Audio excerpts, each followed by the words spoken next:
네, 오늘 더불어민주당 검찰독재대책위원회가 오늘 발족을 했습니다. 발족을 한 이후에 저희가 첫 번째 긴급 기자회견을 갖게 되었습니다.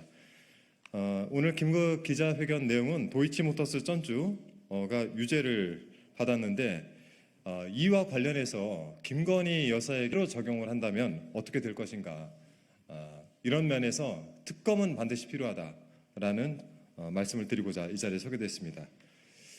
윤석열 정부가 들어선 지 2년 반이 넘었습니다. 민생은 파탄나고 우리 경제, 안보, 국방 모든 분야에서 빨간불이 울리고 있습니다.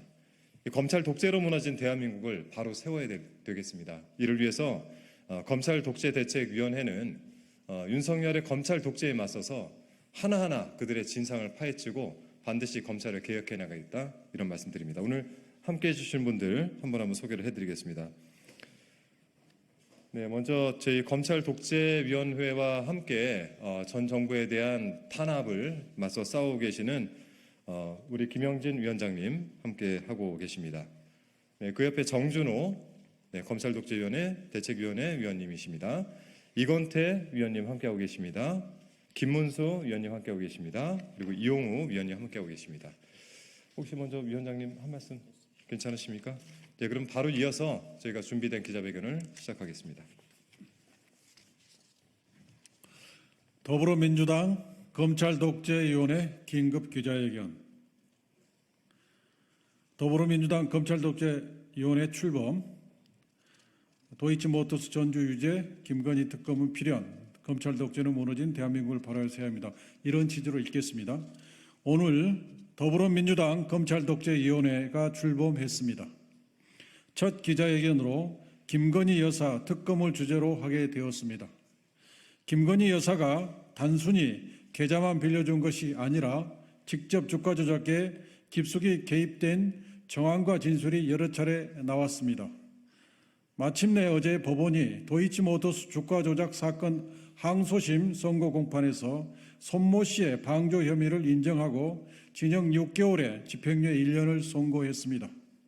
그동안 대통령실은 1심에서 무죄를 받은 손모 씨를 거론하며 봐라, 손모 씨가 무죄이니 김 여사도 무죄다는 입장이었는데 이젠 어떤 입장을 내놓을지 궁금합니다. 사건의 전주였던 김 여사의 계좌 3개가 주가 조작에 동원되었다는 사실이 밝혀졌고 통정매매 의혹이 있음에도 기소조차 되지 않았었는데 더 이상 혐의를 피할 길이 없는 판결이 나온 것입니다. 대통령실 논리대로라면 손모 씨가 유죄이니까 김 여사도 유죄인 겁니다. 이쯤 되면 검찰이 김 여사를 기소하는 것이 당연합니다. 검찰은 2022년 12월 재판부에 제출한 의견서에서 한국거래소 이상거래 심리분석 결과를 제시하면서 김건희와 최은순이 2009년 4월 1일부터 2011년 12월 30일까지 23억 원 상당의 이익을 얻은 것으로 확인됐다라고 밝힌 바 있습니다. 검찰은 이처럼 이미 김 여사가 이상거래를 통해 약 13억 9천만 원의 수익을 얻었다는 의견서까지 제출하고도 기소를 하지 않았습니다. 더욱이 1차 주가조작 주포 이정필의 피의자 신문 조서, 도이치모터스 주가조작 사건 판결문의 기재 내용, 김건희 여사와 대신증권 직원과의 통화 녹취록 등 기소에 필요한 증거는 차고 넘칩니다. 명품백 사건은 어떻습니까? 검찰은 청탁이 있고 명품백이 제공되었음에도 알선 수재자가 성립되지 않는다고 면죄부 쇼를 하고 있습니다. 수사심의회는 반대 당사자인 최재형 목사 측 주장을 들어보지도 않고 검찰에 동조했습니다. 사건을 조작해서 없는 죄를 만들어내고 있는 죄를 기소조차 하지 않음으로써 면죄부를 주는 것이 지금 정치 검찰의 행태입니다. 이제 김건희 특검은 피할 수 없는 상황입니다. 김건희 여사는 현재 대한민국에서 불공정과 국정농단의 대명사가 되었습니다. 김건희 특검에 반대하는 세력은 불공정 세력이고 주가 조작 세력임을 자인하는 것입니다. 윤석열 대통령과 국민의힘은 주가 조작을 옹호하고 주식시장을 교란하며 개미 투자자들에게 피해를 입히고 궁극적으로 주식시장을 파괴할 것이 아니라면 김건희 특검법을 즉각 수용하시기 바랍니다.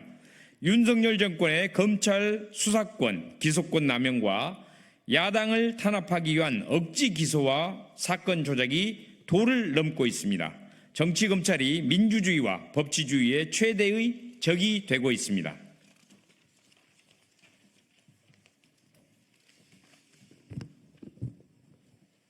이 나라의 최대 암적 존재는 검찰이다. 나라가 검찰 공화국으로 전락하고 있다. 김대중 대통령께서 검찰의 사냥에 희생된 노무현 대통령의 죽음 앞에 내 반쪽을 잃은 것 같다라고 오열하면서 하신 말씀입니다. 대한민국 제1의 민주화운동은 이승만 독재 정권에 맞선 것입니다. 제2의 민주화운동은 천재분간도 못하는 군사독재 정권과 맞서 싸운 것입니다. 제3의 민주화운동은 극악무도한 윤석열 정권을 떠받치고 있는 정치 검찰에 맞서 싸우는 것입니다.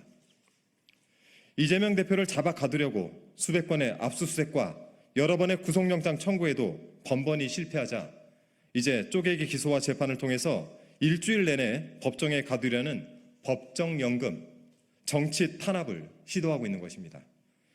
오늘은 이재명 대표지만 악랄한 탄압을 막지 못한다면 제2, 제3의 희생자가 나올 것이고 야당 정치인 전체가 법정연금이란 정치 탄압을 받게 될 것입니다. 지체된 정의는 정의가 아니고 뒤늦은 진실은 고통스러운 현실을 바꿀 수 없습니다. 지금 당장 제3의 민주화 운동에 나서야 합니다. 검찰 적폐 행태를 국민 앞에 소상히 밝히고 검찰 독재로 무너진 대한민국을 바로 세워야 합니다. 김건희 특검이 그 시작입니다. 네, 더불어민주당 검찰 독재 대책위원회 2024년 9월 13일 저희 첫 번째 기자회견이었습니다. 추석을 맞아서 명절 건강히 보내십시오라는 인사로 대체하겠습니다. 요즘 의료 대란으로 병원을 찾기가 어렵습니다. 건강한 추석 맞이하시기 바랍니다. 고맙습니다.